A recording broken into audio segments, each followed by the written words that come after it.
President of NAEE. Energy economists gathered at a meeting to deliberate on issues that affect the petroleum sector and how to make it contribute meaningfully to the nation's socio-economic development.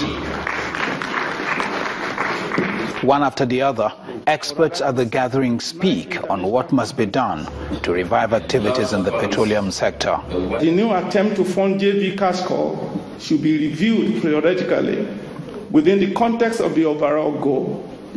Perhaps a pseudo-production sharing contract agreement, or at best, what I would call an overriding royalty funding arrangement, is worthy of consideration in order to retain a participatory interest in the JV agreement, without the government having to continue to give money to the international company to operate the oil and gas industry.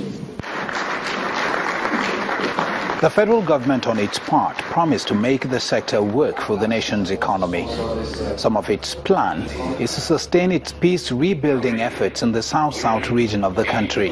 Our engagement with the Niger Delta, led by the Vice President, is already yielding very significant results, with the absence of any major incident on our facilities, and a comprehensive and holistic development is currently being worked out with all stakeholders.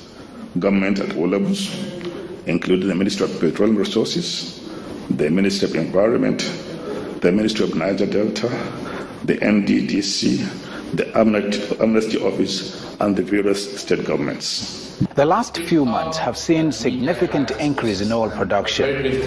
Experts at this gathering believe that if this is sustained, Nigeria's economy will get the much-needed boost. Ladies and gentlemen.